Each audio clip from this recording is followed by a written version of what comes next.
Hello guys, I'm starting the chapter from where I have left.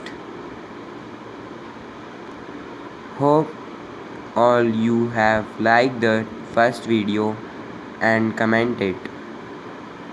Now I am putting the second video of this chapter. Please like and share this. And don't forget to press the bell icon. Now I'm starting the video. Particles of matter are in constant random motion. This is the third characteristic of matter. Brownian motion. Robert Brown gave the evidence for the existence and movement of particles in liquids. He suspended some pollen grains in water and looked into the water through a magnifying glass. He observed that the pollen grains were moving throughout the water in a zigzag or irregular manner. एक बारी Robert brown ने उसने क्या किया, pollen grains को पानी में डाल दिया और पानी में देखा मैग्नीफाइंग ग्लास से कि उसने देखा कि पोलन ग्रेन्स जो थे वो मूव कर रहे थे वाटर में जिगजैग कर रहे थे। तो ऐसा वो पोलन ग्रेन्स क्यों ऐसे इरेगुलर मैनर में मूव कर रहे थे? क्योंकि वाटर जो है वो एक टाइनी पार्टिकल से बना है जिसको जो खुद भी एक रैंडम मोशन में है। पोलन ग्रेन ऐसे इसलिए मूव कर रहे थे क्योंकि वो एक दूसरे के साथ वो वाटर के पार्टिकल्स के साथ जुड़ गए थे। This haphazard random motion of suspending particles on the surface of liquid or in air is called Brownian motion.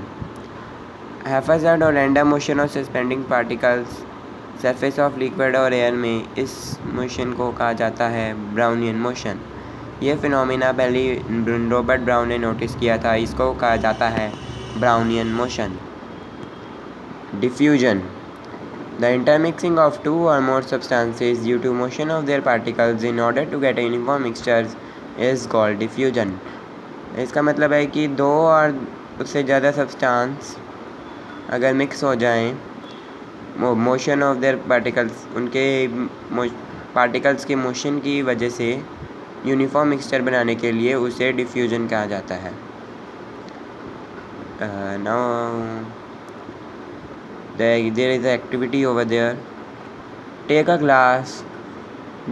gas jar full of bromine vapors, reddish brown, and invert another gas jar containing air over it. It is observed that after some time the reddish brown vapors of bromine also spread out into upper jar. This mixing is called diffusion. The rate of diffusion is fastest in gases and slowest in solids. It increases with increase in temperature. In this activity, we have to take a gas jar full of bromine vapor और हमें उसे और दूसरे gas jar को लेना है, उसे उल्टा कर देना है जिसमें एयर है। आप देखोगे कि थोड़ी देर बाद आपको देखोगे कि रेडिश ब्राउन वेपर होंगे ब्रोमाइन के, वो इधर उधर स्प्रेड हो चुके होंगे, अपर जार में फैल चुके होंगे। इस मिक्सिंग को कहते हैं डिफ्यूजन। जो डिफ्यूजन का रेट है वो बहुत फास्ट है गैसेस में पर स्लो है लिक्विड में। ये जो है इंक्रीज़ करता है टेम्परेचर के इंक्रीज़ करने के साथ। Now the fourth characteristics of matter. Particles of matter attract each other. There exists a force of attraction between the particles of matter which keeps them together is called intermolecular force of attraction. This is that जो force of attraction लगता है दो particles के बीच में, particles of matter के बीच में, जो उन्हें एक साथ रखता है, उसे कहते हैं intermolecular force of attraction. But the magnitude of force varies from one type of matter to another. जो पर फोर्स का जो मैग्नीट्यूड है वो एक से दूसरे मैटर तक वेरी करता है। For example a piece of chalk, जो चॉक का पीस है वो हम आसानी से तोड़ सकते हैं, जबकि कोयले का पीस जो है उसको बहुत ज़्यादा फोर्स चाहिए तोड़ने के लिए, और जो कॉपर और स्टील है वो आसानी से नहीं टूट सकते। ऐसा क्यों? क्योंकि चॉक के जो पार्टिकल्स होते हैं, ऐसा इसलिए होता है क्योंकि जो स्ट्रेंथ होती है को चॉक की, इंटरमोलिकुलर फोर्स ऑफ अट्रैक्शन जो होती है इसमें, वो बहुत कम होती है। इस कारण वो जल्दी टूट जाता है। और कोयले में इंटरमोलिकुलर फोर्स ऑफ अट्रैक्शन की स्ट्रेंथ जो है वो ज़्यादा होती है, इसलिए उसको तोड़ने में ग्रेटर फोर्स लगानी पड़ती है, ज़्यादा फोर्स लगानी पड़ती है। States of matter. There are 3 states of matter: solid, liquid and gas. Solid में हमारे पास डेफिनेट शेप और डेफिनेट वॉल्यूम होती है, जैसे wood, stone, ice etcetera. Liquid में हमारे पास डेफिनेट वॉल्यूम होती है पर डेफिनेट शेप नहीं होती है, example water, alcohol, mustard oil, fruit juice, milk. Gases के पास ना ही शेप होती है ना ही वॉल्यूम होती है, जैसे air, hydrogen, oxygen, water vapour etcetera. अब काइनेटिक थ्योरी क्या है मैटर की? थ्योरी जो ये बताती है कि सब्सटेंस सॉलिड है, लिक्विड है, गैस है, जो टाइनी पार्टिकल से बना है, एटम जिसे कहते हैं मॉलिक्यूल, और आयंस जो कांस्टेंट मोशन में है, उसे कहते हैं काइनेटिक थ्योरी ऑफ मैटर। इसके कुछ मेन पोस्टुलेट्स दिए गए हैं इस थ्योरी के। मेन पोस्टुलेट्स क्या है इस थ्योरी के?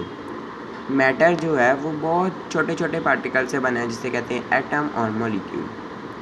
जो पार्टिकल्स होते हैं काइंड ऑफ मैटर के, सारे आइडेंटिकल होते हैं और इन ऑल रिस्पेक्ट्स, मतलब सेम होते हैं। पार्टिकल्स जो हैं जिनके बीच में सेफ स्पेसेस और गैप्स होते हैं, उन्हें कहते हैं इंटरमॉलिक्यूलर स्पेस। ये इसमें फोर्स ऑफ अट्रैक्शन होता है, जिसे जो चीज़ों को फोर्स ऑफ अट्रैक्शन होता है जो पार्टिकल्स ऑफ मैटर को इकट्ठे रखता है, उसे कहते हैं intermolecular force of attraction. Particles of matter जो होते हैं हमेशा रैंडम मोशन में होते हैं और काइनेटिक एनर्जी पोजेस करते हैं, जो बढ़ती है टेम्परेचर के साथ और विसा वर्सा। Now I'm ending the video. Hope you all will like this video and share it, and please don't forget to subscribe this channel. Thanks for watching.